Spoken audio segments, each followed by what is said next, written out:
Hola a todos, muy buenos Bonjour días. à tous, bonjour, bon après-midi. Merci de vous connecter à cette session informative de l'Organisation panaméricaine de la santé sur la pandémie par COVID-19 dans la région des Amériques. Je suis Sébastien Olliel du département de communication de l'OPS et cette session, comme toutes les semaines, tardera 1 heure environ. Comme vous le savez, nous avons déjà reçu vos questions par courriel et vous pourrez également poser vos questions en direct à travers le forum en cliquant sur le bouton Q&A. N'oubliez pas d'indiquer votre nom et votre média dans vos questions. Je vous rappelle également que nous avons l'interprétation simultanée vers l'anglais, le portugais et le français. Vous pouvez choisir toutes ces langues en cliquant sur le bouton Interprétation. Aujourd'hui, la directrice de l'OPS, le docteur Carissa Etienne, vous parlera de l'évolution du COVID-19 dans la région des Amériques et sur la situation et les défis auxquels font face les peuples autochtones de la région. Avec le docteur Etienne, pour la session d'aujourd'hui, nous aurons la présence du docteur Jarbas Barbosa, directeur adjoint de l'OPS, le docteur Ciro Urgaité, directeur des urgences sanitaires, et le docteur Sylvain Aldigueri, directeur des incidents pour le COVID-19 à l'OPS. J'invite maintenant le docteur Carissa Etienne pour ses remarques initiales. Docteur Etienne. Bonjour, merci Sébastien. Bonjour à tous. Merci beaucoup de vous joindre à nous dans cette conférence de presse. Au cours de la semaine dernière, plus de 1,2 million de cas de COVID-19 et 20 000 décès liés au COVID ont été signalés sur les continents américains. Les infections au COVID s'accélèrent en Amérique du Nord, principalement élevé à cause d'une recrudescence des cas dans le sud et l'est des États-Unis et dans le centre du Mexique. En Amérique centrale, le Guatemala signale une augmentation des infections au COVID, spécialement chez les personnes de moins de 50 ans. Les cas sont également en hausse dans les Caraïbes, où Cuba, la Martinique et les îles Vierges britanniques continuent d'enregistrer une augmentation des cas. Pendant ce temps, les cas diminuent en Amérique du Sud, quoique certains États brésiliens aient connu une augmentation des infections. Cela souligne le fait que tant que nous ne parvenons pas à contenir efficacement la transmission, les infections peuvent augmenter rapidement. Donc, les masques, la distanciation sociale et d'autres mesures de santé publique restent essentielles.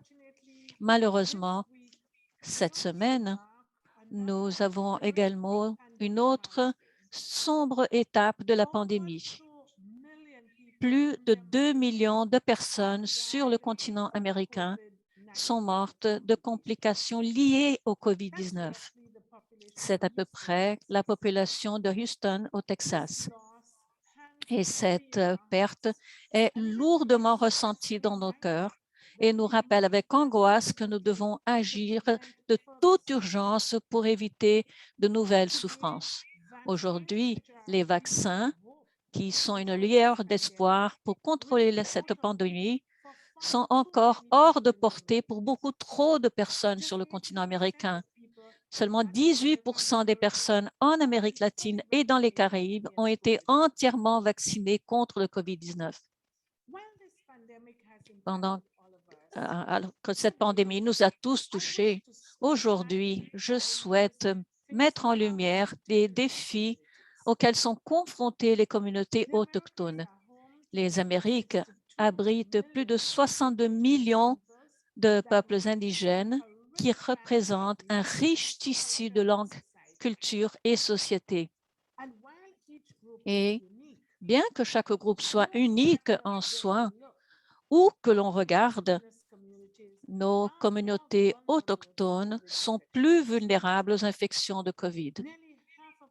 Près de la moitié des populations autochtones vivent et travaillent dans des centres urbains et font des allers-retours pour rendre visite à leur famille et à leur communauté.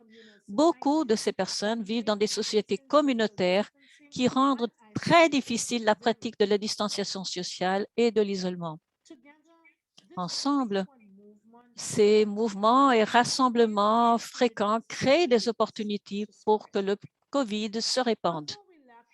Quoique nous manquions de données solides pour toutes les communautés autochtones, d'après les données dont nous disposons, effectivement, dans des pays comme le Brésil, la Colombie, l'Équateur et le Pérou, au moins 617 000 autochtones ont été infectés par le COVID dans les Amériques et près de 15 000 personnes sont mortes de complications liées au COVID depuis le début de la pandémie.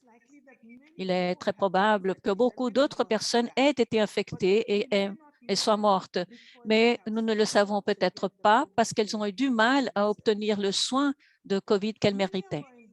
Beaucoup de nos peuples indigènes vivent dans des régions éloignées, isolées, où une clinique ou un médecin peuvent se trouver à des kilomètres ou à des jours de distance.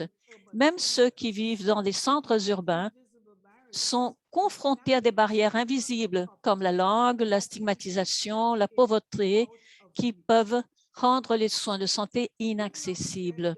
Nous avons déjà dit depuis longtemps que la pandémie a exacerbé les inégalités dans la région et c'est spécialement vrai pour les peuples autochtones, car la plupart d'entre eux ne disposent pas de filet de sécurité financière et sociale qui leur permet de continuer à subvenir aux besoins de leur famille et de leur communauté quand ils sont malades.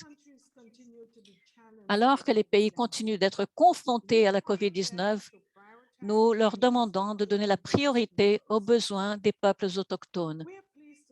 Nous sommes heureux de voir que 17 pays de notre région ont inscrit les populations autochtones sur la liste des groupes prioritaires pour les vaccinations COVID et que les campagnes de vaccination sont déjà en cours. Jusqu'à présent, plus de 134 000 autochtones ont été entièrement vaccinés au Guatemala et plus de 312 000 ont complété leur vaccination COVID-19 au Brésil. Cependant, nous ne disposons pas malheureusement de données de tous les pays. C'est pourquoi nous exhortons ces pays à collecter plus de données, plus nombreuses, de meilleure qualité, pour nous permettre de comprendre et résoudre les problèmes auxquels sont confrontés nos groupes autochtones. Les données sont essentielles pour guider les politiques efficaces. Trop peu de pays collectent des données sur l'impact de la pandémie sur les groupes ethniques, laissant les ministères de la Santé aveugles à des tendances importantes et précieuses sur la façon dont le virus affecte les communautés autochtones. Dans des endroits où l'on dispose de données solides, comme au Brésil et en Colombie, cela fait une différence énorme pour adapter les réponses culturellement adéquates aux besoins spécifiques des groupes autochtones. Et cela devrait être la règle et non pas l'exception. Pour répondre de façon adéquate aux besoins de nos populations autochtones, nous devons nous assurer que nos stratégies sont conçues par, pour et avec les communautés qu'elles sont censées servir. Les pays doivent faire participer les groupes autochtones dans l'élaboration des politiques de lutte contre les pandémies et ajuster leurs réponses au COVID pour s'assurer qu'elles correspondent à leurs besoins et à leurs coutumes.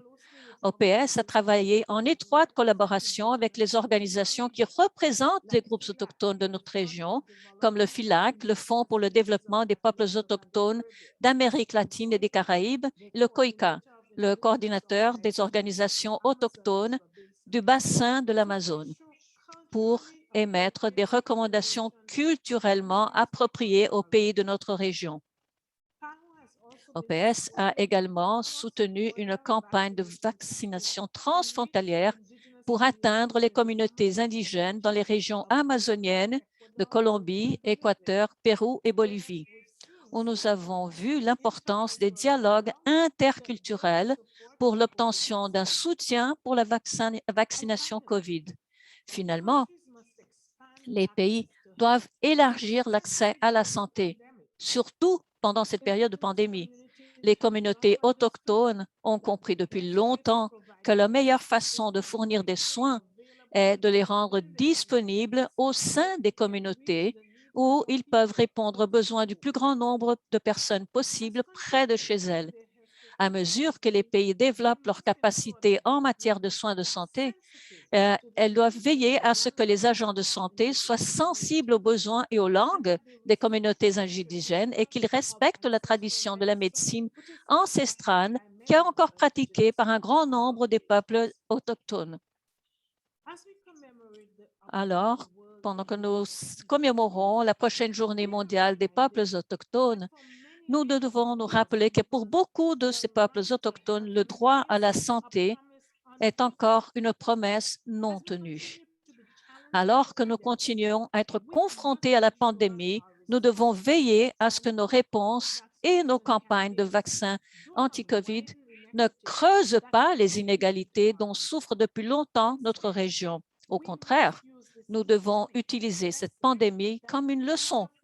Nous ne pouvons pas nous permettre de laisser qui que ce soit derrière nous. Merci beaucoup. Merci beaucoup, Dr. Etienne. Nous passons maintenant aux réponses à vos questions. La première question que nous avons reçue de Rolston Jones de Eyewitness News de Bahamas en anglais. De Bahamas ont enregistré plus de 1600 cas en juillet ce mois et le programme de vaccination s'est arrêté à cause des délais avec les vaccins. Qu'est-ce que cela signifie pour le pays et comment peuvent les Bahamas obtenir plus de vaccins rapidement? Dr. Barbosa. Merci beaucoup pour cette question. C'est très important que les Bahamas et les autres pays travaillent sur ces piliers qui sont extrêmement importants pour justement éviter l'augmentation des cas. Il doit justement se tenir à toutes les mesures de santé et communiquer avec la population, ce qui est extrêmement important. Continuer à utiliser des masques, éviter les agglomérations, toutes les mesures anti-COVID que nous savons être très efficaces pour éviter la transmission. Il est également très important d'augmenter le nombre de personnes vaccinées. Les Bahamas, jusqu'à maintenant, ont 11% de la population qui a déjà été vaccinée 2 fois. Et c'est donc important, justement, d'augmenter ce nombre Ils ont reçu 33 600 doses reçues par le Fonds renouvelable de OPS pour le COVID. Et nous avons également négocié avec le pays et les ont produit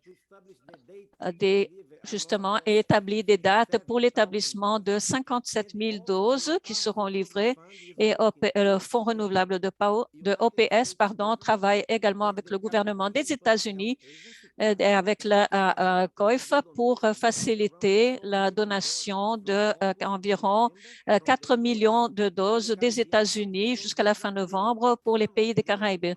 C'est donc sont quelques-unes des options avec lesquelles nous travaillons avec le ministre de la Santé des Bahamas qui augmente l'accès de la population au vaccin. Merci.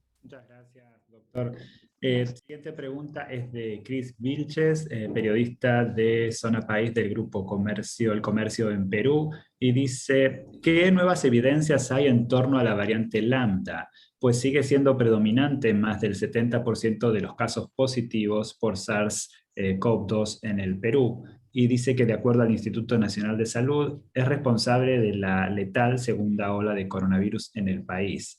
Pregunta si es Lambda más infecciosa que la variante Delta y si las personas contagiadas por Lambda tienen anticuerpos frente a Delta. Doctor Aldilleri. Gracias sobre esa pregunta originada en el Perú. Es importante recordar al público que la OMS clasifica las variantes del virus en 2 grupos. El grupo de variantes de alta preocupación y el grupo de variantes de interés. Lambda es una variante de interés y Delta, que mencionó el periodista, es una variante de alta preocupación. En Latinoamérica, la detección de la variante de interés Lambda ha sido esporádica en la mayoría de los países, con un aumento en la transmisión comunitaria, principalmente en Perú, donde alcanzó un 44% entre las secuencias obtenidas durante el mes de julio. y en Chile, donde fue detectada en más de 30% de las muestras secuenciadas entre mayo y junio. Aunque en Argentina y en Ecuador también se ha detectado lambda en la comunidad, esa variante en esos países no ha tenido un impacto importante en la transmisión. Otras variantes, incluyendo la gamma, son en realidad más frecuentes. Hasta el momento no existe evidencia que permita inferir un comportamiento más agresivo o severo de la variante lambda, aunque es posible que tenga una capacidad de transmisión aumentada. Este fenómeno aún no se ha documentado lo suficiente, por lo que no es posible comparar con otras variantes de alta preocupación como gamma y delta. Siendo una de las variantes de más circulación en el país, es de une variante de plus grande circulation dans le pays. Il faut s'attendre, même dans les cas graves comme mortels, se sont associés à cela. Il est important à avoir en compte que l'épidémiologie du virus et l'augmentation des cas répondent à plusieurs facteurs et non seulement à la capacité de transmission du virus. C'est pour cela que nous devons insister et nous devons le faire que pour toutes les semaines, c'est que tous les efforts pour le contrôle de l'épidémie soient centrés sur l'arrêt de la transmission, indépendamment de quel que soit le variant qui soit en train de circuler dans le pays, et en utilisant tous les outils disponibles qui ont démontré être efficaces, y compris l'utilisation des masques, la distance sociale et évidemment l'accès au vaccin qui jusqu'à maintenant montre la protection effective contre et efficace contre les variants qui circulent mondialement et au niveau régional. J'espère avoir bien répondu à vos soucis. Merci. Merci beaucoup. La prochaine question est de la FDRH de Mexique. Que doit faire le Mexique pour contenir les contagions, surtout dans les destinations touristiques? Cela s'applique à beaucoup de pays qui ont ouvert leur tourisme et qui ont commencé leur activité économique. Dans le cas du Mexique, c'est très important d'intensifier la communication de risque et la communication publique pour les touristes nationaux et pour la population dans les lieux.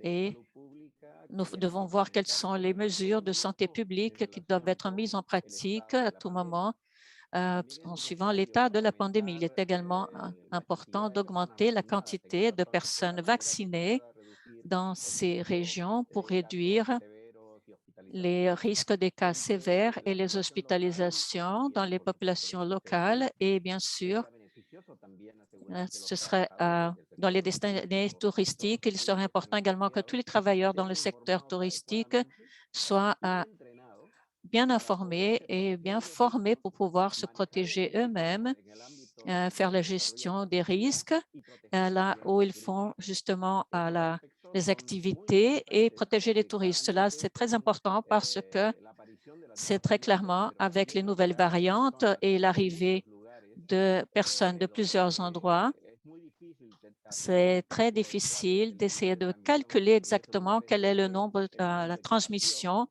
À partir du moment où ça a commencé, c'est donc très important d'augmenter justement la vigilance et les surveillances périodiques, voir si les services sont disponibles et que les touristes et que les personnes qui travaillent dans le secteur touristique reconnaissent ce qui se passe et puissent établir un contact téléphonique et avoir également accès aux services de santé et également ajuster les mesures selon la dynamique de la transmission dans ces destinées touristiques.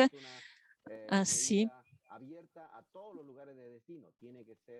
mesures, ça doit être spécifique aux endroits où l'on met en place ces mesures.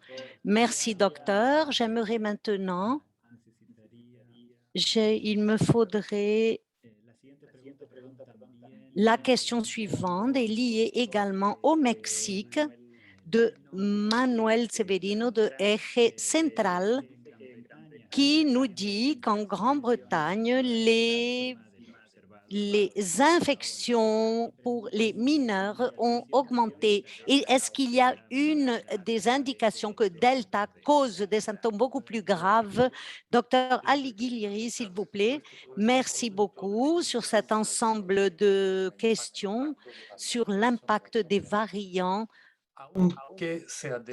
Bien qu'il ait été démontré que la variante Delta a une capacité de transmission très élevée si on la compare à d'autres variantes de préoccupation telles que alpha ou gamma, il n'y a pas d'évidence ferme pour dire que ce variant est plus dangereux et qu'il soit associé à quelque chose de plus grave, à des conséquences plus graves chez des adultes jeunes ou à des moins de 18 ans. Les stratégies de vaccination dans la plupart des pays donnent la priorité à des adultes plus âgés.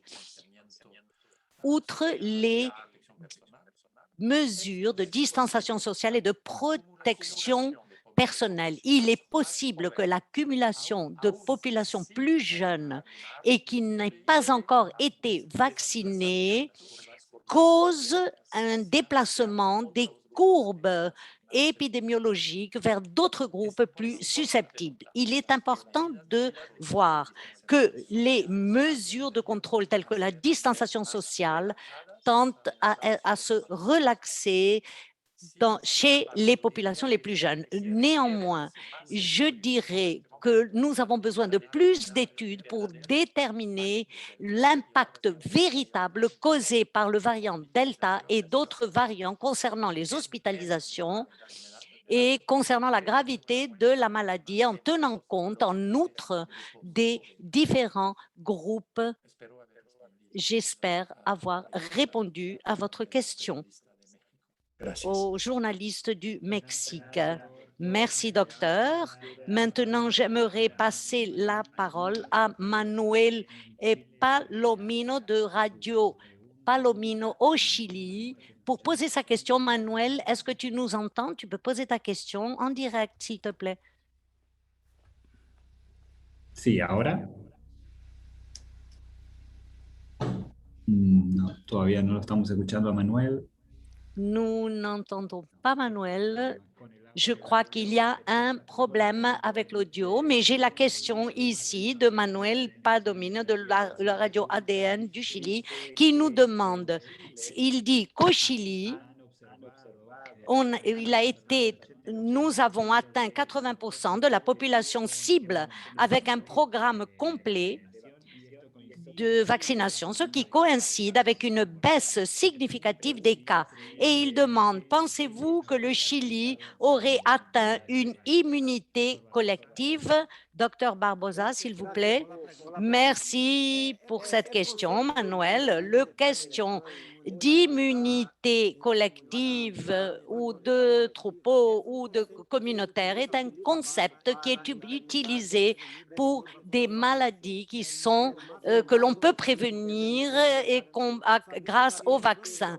Le modèle le plus connu qui est du SARS-N1, lorsque nous atteignons 95% de couverture vaccinale chez les enfants et si ces 90% sont distribués d'une manière équitable dans la communauté, ceci protégera les 5% qui n'ont pas été vaccinés ou ceux qui ont pris le vaccin et n'ont pas développé les anticorps et ainsi l'on contrôle la transmission de l'infection. Mais ceci varie d'une maladie à une autre et peut varier d'un vaccin à l'autre parce que c'est en rapport avec les caractéristiques du virus et la capacité des vaccins à protéger non seulement ceux qui se font vacciner, parce que l'effet positif du vaccin est de protéger tous ceux qui la prennent. Et dans le cas du COVID-19, cela pourrait signifier la différence entre la vie et la mort, c'est-à-dire prendre le vaccin est un facteur fondamental, mais plus de personnes se font vacciner, plus l'on avance concernant le contrôle de la transmission avec, bien évidemment, si l'on continue à conserver les mesures de protection telles que l'utilisation du masque, etc. Ce qui se passe avec le COVID-19, c'est qu'il n'y a pas encore d'évidence définitive concernant la couverture de vaccination que l'on pourrait atteindre pour contrôler complètement la transmission. Certains modèles nous disaient qu'il fallait obtenir 70%, d'autres modèles 90%. Maintenant, avec les nouveaux variants et à cause de certaines caractéristiques qui sont utilisées, on est en train même de dire qu'il faut atteindre les 90%. Il n'est pas possible, bien que l'on reconnaisse tous les efforts que le Chili a déployés et le succès de sa vaccination, je pense que le Chili devrait continuer à conserver les mesures de santé publique que nous savons qui sont importantes et en deuxième, suivre très bien et aller chercher ceux qui, bien qu'ils font partie du groupe de risque, ne sont pas encore vaccinés pour continuer avec la vaccination. Je pense que c'est très important parce que même les pays, et je vais, tels que Israël par exemple, qui a été le premier pays à atteindre ce seuil de vaccination, après quelques semaines, il a présenté d'autres cas d'infection. Donc, il est important de continuer à se faire vacciner, mais à conserver également les mesures de santé publique jusqu'à obtenir le contrôle complet de la transmission. Merci beaucoup. Merci, Dr Barbosa. Maintenant, la question suivante sont liées au Nicaragua. Cynthia Torres de Confidential, elle dit que le ministère de la Santé a signalé un décès dû au COVID tous les 7 jours pendant 43 semaines. Quelle est la crédibilité des statistiques du ministère sur la gestion de la pandémie? Et Noël Pérez Mirandes de Article 66 nous demande sur les vaccins de Pfizer et les doses qui arriveraient au Nicaragua et est-ce qu'il y a une date spécifique pour que ces vaccins arrivent au Nicaragua? Docteur Ugarte, s'il vous plaît. Merci Sébastien pour ces questions. Je voudrais dire à nouveau que malheureusement, l'OPS n'a pas d'éléments suffisants pour mesurer quel est l'état de la pandémie au Nicaragua. Notre site où est reportée la situation, où est rapportée cette situation, il y a des rapports de tous les pays, mais malheureusement, le Nicaragua n'a pas fourni d'informations. L'OPS a demandé de nous fournir des données au Nicaragua pour que nous puissions améliorer notre soutien au pays. Nous espérons que ceci se passe le plus rapidement possible pour que la population puisse bénéficier des apports non seulement du gouvernement et des institutions publiques du Nicaragua, mais qui puissent se bénéficier de toutes les institutions qui puissent contribuer à diminuer les cas de décès et réduire l'impact sur l'économie et sur tous les autres impacts. Concernant l'arrivée des vaccins Pfizer, nous n'avons pas encore de date fixe, mais ce que nous avons compris, grâce au programme d'immunisation dans le pays, que toutes les démarches nécessaires sont en train d'être déployées pour pouvoir mettre en œuvre le vaccin lorsque les vaccins arriveront au pays. Merci beaucoup, docteur. Et la question suivante, en anglais, nous arrive ici. Le docteur Etienne a mentionné 2 millions de personnes qui sont mortes de COVID dans les Amériques jusqu'à maintenant. Pourquoi est-ce que la région a été si profondément infectée?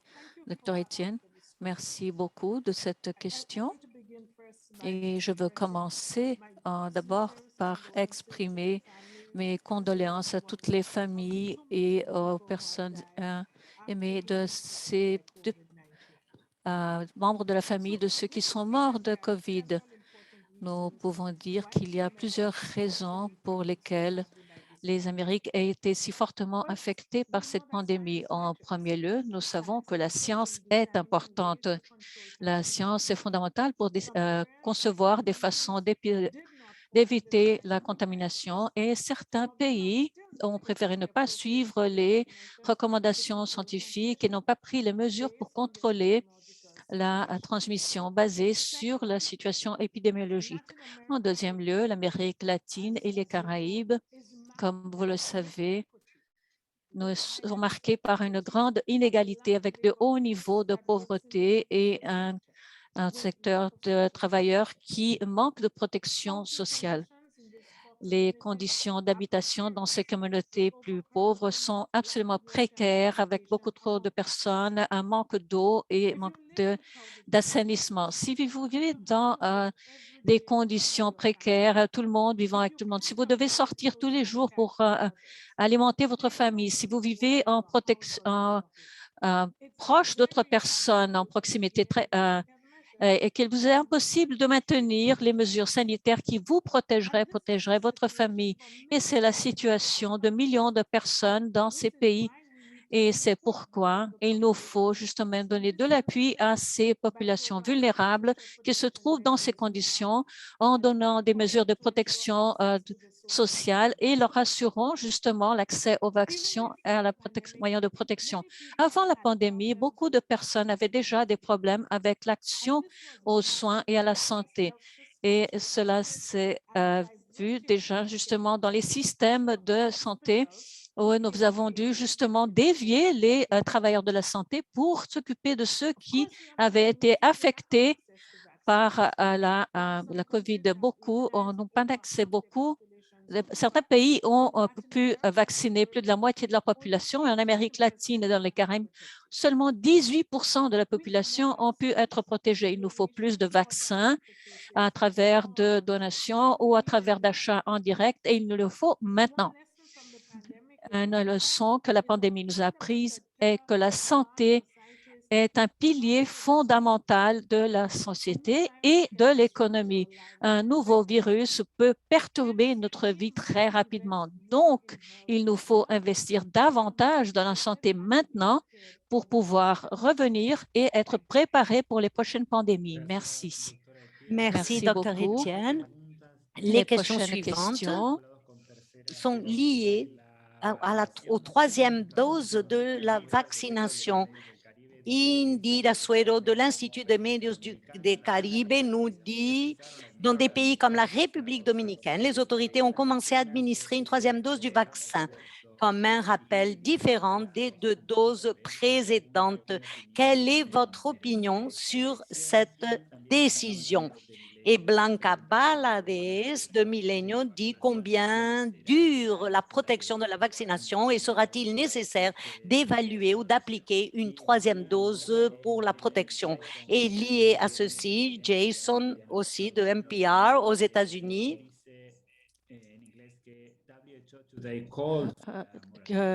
La OPS a demandé un moratoire sur les doses extra de COVID jusqu'à la fin de septembre. Quel sera l'impact sur la région? Est-ce que ça va augmenter l'accès aux vaccins dans les pays qui n'ont pas pour l'instant ou ont des incidences très basses de vaccins jusqu'à maintenant? Oui, merci beaucoup pour ces questions. Je vais d'abord répondre aux deux premières questions et profiter de l'occasion pour éclaircir comment nous faisons pour nos recommandations sur les vaccins et la stratégie de la vaccination. Il ne s'agit pas d'une décision d'une seule personne. L'Organisation mondiale de la santé a un groupe d'experts qui viennent de plusieurs pays à travers le monde et qui se réunit toutes les semaines pour revoir toutes les évidences qui sont produites par des études qui sont en train d'être menées pour déterminer la durée de l'immunité pour le vaccin, la réponse de la protection concernant les nouveaux variants. Mais l'on revoit les données de la vie quotidienne. Et maintenant que nous avons 110 millions de doses qui sont en train d'être appliquées et tout ceci produit des évidences qui sont revues très attentivement pour changer, si nécessaire, les recommandations. Mais il est important d'attendre que nous ayons des évidences pour appuyer et soutenir la prise de décision. Nous ne pouvons pas faire de recommandations sans l'existence d'évidences, parce que ainsi, l'on peut même mettre en doute la crédibilité des autorités sanitaires et la population a des doutes en savoir qui est-ce qui a pris qui est-ce qui dit, qu'elle s'est basée sur quoi, etc. Par conséquent, il est très important qu'à un moment tel que celui-ci par lequel nous passons lors d'une pandémie, il est important de conserver toute son attention et de faire très attention et de n'adopter que des recommandations qui ont des évidences pour les soutenir. Donc, il y a des révisions, il y a des évaluations, il y a des suivis de toutes les évidences, mais jusqu'au jour d'aujourd'hui, il n'y a pas d'évidence pour soutenir ou pour donner une recommandation au sujet d'une seule dose. Ça peut changer dans 2 mois et ce n'est pas une erreur que de changer. Et il faut faire justement des changements lorsque les évidences nous montrent qu'il faut changer. Il faut continuer à faire le suivi et à faire des changements lorsque les évidences nous disent, voici les évidences scientifiques qui nous disent qu'il nous faut appliquer une troisième dose. À propos de la déclaration de notre directeur général, Dr. Pedus, je pense que la déclaration est très en ligne avec tout ce qui a été déjà soulevé par le Dr. Carissa Etienne, a soulevé déjà depuis des semaines, demandant aux pays plus riches du monde de partager leurs vaccins à travers des donations. Ça va faire une énorme différence. Cela fait justement des différences pour des populations et va permettre à beaucoup de pays dans les Caraïbes, dans l'Amérique latine, d'avoir accès aux vaccins. Et c'est important parce que si nous avons des pays qui ont plus de vaccins dont ils ont besoin et qui sont en train d'utiliser ces excès de vaccins pour avoir une troisième dose dont nous n'avons aucune évidence pour l'instant, cela montre que non seulement nous avons justement une question éthique et morale qui est très compliquée, et la meilleure façon justement d'utiliser cet excès de vaccins est de donner ces doses de rappel justement pour permettre aux pays de faire des progrès dans la vaccination, protéger leur population, sauver des vies et faire des progrès ensemble dans toutes les régions du monde pour finalement accomplir le contrôle de la pandémie. Merci. Merci, Dr. Barbosa. La question suivante, nous avons certaines questions. Melina Ochoa de l'Uno TV à Mexico nous demande quel est le statut de la variante Delta au Mexique et où est-elle la plus répandue. Et Cynthia Torres de Confidential nous demande aussi, avons-nous des informations sur les variants préoccupants qui circulent dans le pays au Nicaragua et comment progresse le processus d'identification des variants au Nicaragua. Docteur Aldigueri, s'il vous plaît. Merci pour ces questions qui sont des questions sur le variant Delta et qui sont des réponses différentes, bien qu'il s'agisse du variant. Concernant la question du Mexique, comme nous l'avons dit à d'autres occasions, lors d'autres conférences de presse, le Mexique a une surveillance génomique très solide pour la région, outre ces laboratoires de référence de la région coordonnés par l'OPS. Avec cette capacité, l'INDRA a généré plus de 19 000 séquences et détecté environ 15 variants qui ont co-circulé dans le pays, y compris des variants d'intérêt, les 4 variants de préoccupation alpha, bêta, gamma et delta. Conformément aux données de séquencement, pendant 8 semaines, il est important d'avoir une couverture importante. Le variant Delta a un accumulé de 31% des séquences et surtout pendant la dernière semaine épidémiologique, la 27 avec 67%, le variant Delta a déplacé les variants gamma et alpha qui avaient environ 25 et 14% respectivement des séquences accumulées. La circulation la plus importante de Delta a été observée dans les États de Sinaloa, Baja California, Quintana Roo et dans l'État de Mexico et la ville de Mexico. Pour conclure sur le Mexique continue à avoir une surveillance génomique active qui est articulée avec la surveillance épidémiologique et qui permet un suivi et une détection précoce de l'augmentation des cas. Maintenant, pour répondre à la question qui nous vient du Nicaragua, c'est un suivi qui concerne les questions qui ont été posées la semaine dernière. Il est important de rappeler qu'en tant que partie de la coopération technique, l'OPS a envoyé les réactifs nécessaires pour le pour la détection des virus, pour le dépistage des virus, non seulement au Nicaragua, mais à 23 pays et territoires de la région. Nous avons une couverture régionale et sous-régionale de ces nouveaux outils. Au jour d'aujourd'hui, nous n'avons pas encore reçu le rapport sur la détection des variants d'intérêt ou de préoccupation au Nicaragua, mais il est important d'avoir une perspective sous-régionale et de mesurer que grâce aux échantillons partagés par d'autres pays d'Amérique centrale comme Honduras, Panama, El Salvador, etc., il a été possible de démontrer dans les pays d'Amérique centrale la circulation des variants de préoccupation alpha et gamma dans la zone d'Amérique centrale, dans une proportion moindre, le variant delta. Il est important de dire qu'il s'agit d'une co-circulation des autres variants. Concernant le variant Delta, conformément aux données disponibles jusqu'au jour d'aujourd'hui, dans la région d'Amérique centrale, la circulation du variant Delta n'a été démontrée que récemment au Costa Rica.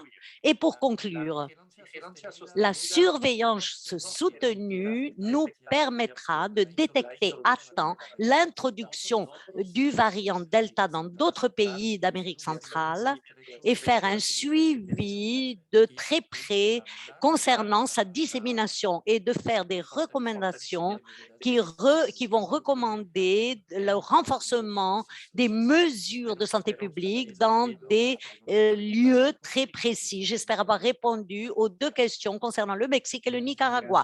Merci beaucoup, docteur. Les questions suivantes sont liées au Venezuela de Gabriel Bastitas de monitoreamenos.com qui nous demande si le Venezuela a confirmé l'arrivée du variant Delta, l'impact qu'elle pourrait avoir sur le pays est-il préoccupant compte tenu de la faible couverture vaccinale jusqu'à présent? Et Violetta Villar nous dit, avez-vous déjà une date pour l'arrivée des vaccins du mécanisme COVAX au Venezuela et en quelle quantité?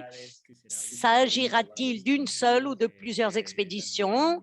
Et également, quelle est l'évaluation du processus de vaccination et le rôle que jouera l'OPS? Docteur Ugarte, merci pour ces questions. Gabriel et Violetta, le variant Delta est un variant de préoccupation et nous a montré une augmentation significative concernant la transmission. Par conséquent, la détection du variant Delta au Venezuela est une cause de préoccupation pour le pays. Et nous avons travaillé avec le ministère de la Santé, avec les entités responsables pour la détection de tous les variants pour faire un suivi des cas et également pour pouvoir mettre en œuvre les actions qui se feraient nécessaires. Nous sommes en train de voir une présence dans plusieurs États. Ainsi, les mesures qui seront adoptées devront être ajustées à chacun de ces États conformément à la transmission de ce variant. Nous sommes en train de surveiller la disponibilité des services de santé. Nous sommes en train d'améliorer notre aide pour améliorer justement la disponibilité du fournissement au Venezuela pour que Venezuela puisse faire face à la pandémie. Concernant le vaccin, COVAX a confirmé que lors de ce tour de distribution du vaccin, le Venezuela recevrait 2,6 millions de vaccins et 600 000 de Sinovac. Donc, ces vaccins ont été autorisés par le Venezuela et il y a une autorisation d'importation de ces vaccins qui a déjà été appliquée et par conséquent, le fonds renouvelable de l'OPS pourra faire ses livraisons à travers le mécanisme COVAX à partir d'aujourd'hui et jusqu'au mois de septembre. Pour le prochain tour, le Venezuela va recevoir des doses supplémentaires pour compléter sa vaccination. Merci beaucoup, docteur. La question suivante de Royston Jones de Bahamas en anglais.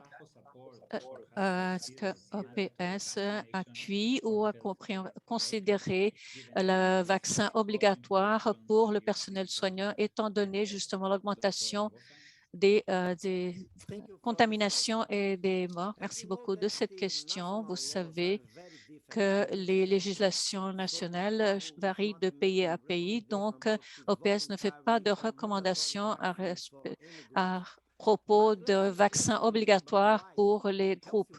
Mais rappelons-nous pourquoi les travailleurs de la santé ont été le premier groupe à être placé en priorité sur tous les plans sanitaires dans le monde entier, parce que OPS a vraiment recommandé que soient les premiers à être recommandés pour deux raisons. La première raison c'est que les travailleurs de la santé sont les plus exposés et voir la santé le plus affectée. Il est donc nécessaire de les préserver pour préserver les services de santé. Et également, un second motif, c'est que les travailleurs de la santé qui ne sont pas vaccinés, non seulement peuvent être contaminés, mais peuvent également transmettre plus facilement le virus aux patients qui entrent justement dans des installations de soins à la santé. Il est donc extrêmement important que ces travailleurs de la santé soient protégés pour protéger également les patients qu'ils sont en train de soigner.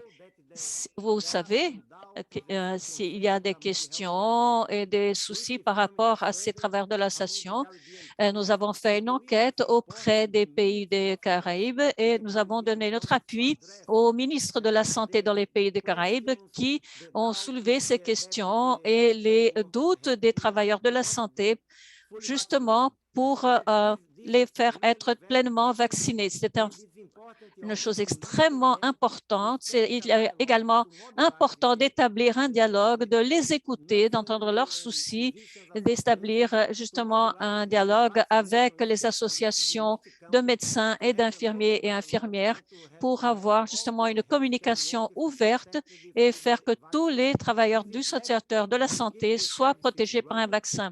Il est très important de faire continuer les services de santé, les hôpitaux, les installations, mais également protéger les personnes qui se rendent à ces installations de soins pour recevoir justement des soins, pour recevoir un diagnostic de cancer, un traitement et d'autres diagnostics. Il est donc extrêmement important de traiter ces problèmes et d'augmenter le vaccin auprès du personnel qui travaille dans le secteur de la santé. Merci beaucoup. Docteur. La question suivante nous vient de Yerson Koyave du diario El Comercio au Pérou. Nous dit qu'au Pérou, les cas de personnes en soins intensifs surviennent principalement chez des personnes non vaccinées ou n'ayant reçu qu'une seule dose. Ce phénomène se répète répète-t-il dans la région? Docteur Aldigueri, merci beaucoup pour cette question. Oui, c'est un scénario qui se répète dans plusieurs pays de la région. Mais il est important de souligner dans ce contexte ce que nous avons dit. Il y a de grandes différences concernant la couverture de la vaccination dans les pays de la région, avec moins de 10% dans certains pays d'Amérique centrale et plus de 60% dans certains pays du cône sud. Concernant les patients et ce scénario, bien que les personnes vaccinées puissent s'infecter, l'infection peut être asymptomatique ou avec des symptômes très faibles. Dans ce contexte, il y a une proportion importante de personnes qui ne sont pas vaccinées ou partiellement vaccinées et ces personnes courront des risques plus importants de décéder à cause d'une maladie grave et également d'avoir besoin de soins intensifs. Et de là, l'importance de la vaccination complète chez toute la population. J'espère avoir répondu à la question du journaliste. Merci. Et il dit également que ces derniers jours, l'on commence la vaccination des personnes qui ont 40 ans au Pérou, mais il dit que certaines personnes refusent le vaccin de Sinopharm et veulent Pfizer. Et il demande comment ceci pourrait toucher le processus de vaccination dans le pays et est-ce que ceci se répète-t-il dans d'autres pays? Docteur Barbosa, merci pour cette question. La question de la communication est une des questions clés pour le succès de la vaccination. L'Organisation panaméricaine de la santé travaille depuis le début auprès des pays pour établir, pour revoir, pour faire des recommandations et pour perfectionner les plans nationaux d'immunisation. Et une des questions clés, sans aucun doute, est la communication. Ceci, de choisir le vaccin, etc., est un risque que la personne court. D'abord, la personne n'aura pas la protection nécessaire parce que nous ne savons pas quand est-ce que cette personne aura l'occasion de recevoir le vaccin qu'elle souhaite recevoir. Et pendant ce délai, elle peut tomber malade. Il n'est pas possible de prendre ce genre de décision qui peut mettre la vie en risque pour des informations qui fréquemment sont partagées par des réseaux sociaux. Les vaccins ont une performance différente pour les essais de phase 3 concernant l'efficacité parce que ces tests ont été faits dans des pays différents, à des époques différentes où il y avait plus de transmission ou moins de transmission. Mais si nous observons les données de la vie d'aujourd'hui, tous les vaccins qui ont l'utilisation d'urgence de l'OMS représentent une protection de 80% au moins pour les formes graves et les décès. Donc, si vous avez l'occasion de réduire en 90% la probabilité d'avoir une forme grave de maladie ou de mourir, je pense que les personnes ne devraient pas prendre ce genre de décision qui mettent en risque leur vie et celle de leur famille. Il est important d'aborder cette question pour que tous puissent avoir des informations qui soient crédibles et comme notre directrice l'a dit à d'autres occasions, le meilleur vaccin est le vaccin qui est disponible. N'ayez aucun doute à recevoir les vaccins. Tous les vaccins qui ont reçu l'autorisation d'utilisation d'urgence, ce sont des vaccins fiables. Merci, docteur. La prochaine question nous vient d'Adriana du Miami Herald. Cuba a rapporté des augmentations dans les cas de COVID-19 ce dernier mois. Que peut faire Cuba pour cela? Docteur Ugarte, vous avez la question. Hemos sido informados que el turismo en Cuba se abrió en determinados puntos y también hemos sido informados que se aplicaron las medidas de contención y de vigilancia en esos lugares. Attention dans ces lieux et que le touriste de masse s'est augmenté Donc, en les Cuba et zones les qui ont été destinées qui ont ouvertes à été justement Valaderos et ouvertes sont Locayo. Varadero local. Donc, la situation de la pandémie à Cuba continue à être préoccupante. Pendant les semaines épidémiologiques des 29 et 30, les 2 dernières semaines de juillet, il y a eu une augmentation de cas de COVID à Cuba et la semaine du 29, il y avait 51 800 cas, une augmentation de 21% en comparaison avec la semaine précédente. Il y a eu une augmentation de 16%. Ainsi, nous continuons à une étape active de transmission concernant le tourisme, une des provinces qui ont montré une diminution a été la région de Matanzas avec une réduction de 41% et la municipalité en particulier qui a montré une réduction de 7%. Ce sont les provinces et la municipalité où les cas ont été diminués. Dans tous les autres cas, dans toutes les autres régions, les cas ont augmenté. La province qui a eu l'augmentation a été Artemis avec 60% et à la Havane avec une augmentation Guantánamo, c'est-à-dire la situation à Cuba est compliquée à Cuba. Et ceci se doit au variant Delta qui a été rapporté par les autorités dans plusieurs régions du pays. Il y a une grande quantité de populations susceptibles. Il y a une situation économique très difficile à Cuba. Il y a des files pour pouvoir recevoir des alimentations. La population est épuisée à cause des mesures adoptées pour se protéger de la pandémie.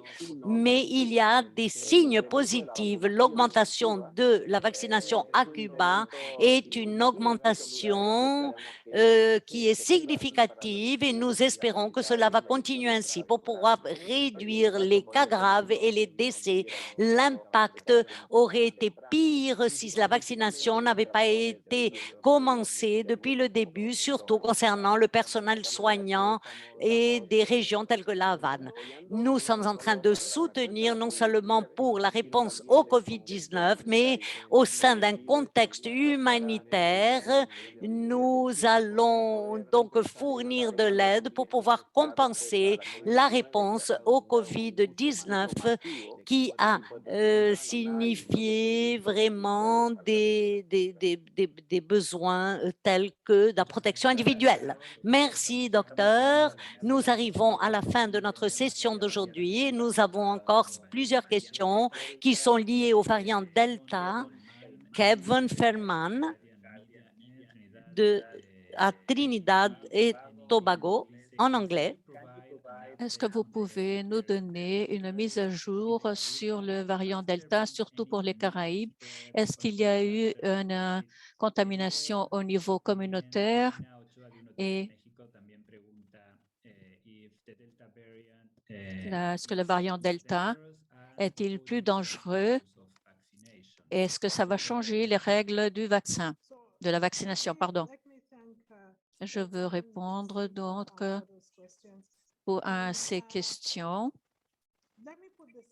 Mettons cela en perspective, s'il vous plaît. Les virus ont un objectif qui est se multiplier et survivre. Donc, ils s'adaptent pour être plus contagieux avec le temps. C'est ce que nous voyons justement avec le virus de COVID, le variant Delta qui s'éparpille plus facilement et qui crée plus d'infections et parfois des réinfections dans le monde entier. Donc, 22 pays jusqu'à ce moment dans la région ont déjà détecté la présence du variant Delta, y compris 10 pays et territoires dans les Caraïbes. Beaucoup de ces détections ont été associées à des voyages. Cependant, nous avons la transmission communautaire du variant Delta en Équateur, au Mexico et aux États-Unis d'Amérique. OPS a donné son appui avec le réseau de surveillance génomique qui a permis à plus de 40 pays et régions dans les pays de détecter les variants qui causent des préoccupations, quel que soit leur nom, alpha, delta, bêta, delta. Et les cas paraissent justement s'éparpiller plus facilement avec le variant Delta. Nous ne pouvons donc pas nous permettre de baisser la garde. D'après les preuves que nous avons obtenues jusqu'à maintenant, les vaccins qui ont été libérés par l'Organisation mondiale de la santé protègent contre toutes les variantes, y compris justement le Delta, et diminuent de façon significative le risque de contamination. Il y a encore, bien sûr, le risque de l'infection. C'est pour ça qu'il nous faut avoir plus de vaccins maintenant pour l'Amérique latine et les Caraïbes. Et c'est pour ça que nous demandons aux pays plus riches de donner les vaccins qu'ils ont en excès à ces populations des pays défavorisés. Mais nous savons qu'aucun de ces vaccins est 100% efficace. Donc, un niveau très bas d'infection est attendu malgré la vaccination, pas plus avec Delta qu'avec les autres variants, mais normalement, ceux qui sont vaccinés vont être et seront infectés ne vont pas avoir des cas sévères où nous ne devrons pas aller dans les hôpitaux. Je continue de dire et de répéter et de mettre en exergue que la meilleure façon de trouver le virus et de l'éviter et de renforcer les mesures publiques, y compris la distance sociale, l'isolation des patients, le port du masque et bien sûr la vaccination. Toutes ces mesures se sont prouvées efficaces dans la diminution, réduction ou arrêt de la transmission et devraient être appliquées même pour les individus déjà vaccinés. Notre recommandation par rapport au vaccin continue d'être la même. Quand c'est votre tour, recevez le vaccin pour vous protéger contre la maladie sévère. La vaccination est la façon de sortir de cette pandémie, accompagnée bien sûr par d'autres mesures de santé publique. Merci beaucoup et ayez une journée excellente. Merci beaucoup, Dr. Etienne. Nous sommes arrivés à la fin de notre session de la journée d'aujourd'hui. Rappelez-vous que vous pouvez obtenir plus d'informations au sujet de la situation régionale sur la page Internet de l'OPS. Merci à nouveau d'avoir été avec nous et nous continuerons à prendre soin de nous. Merci beaucoup.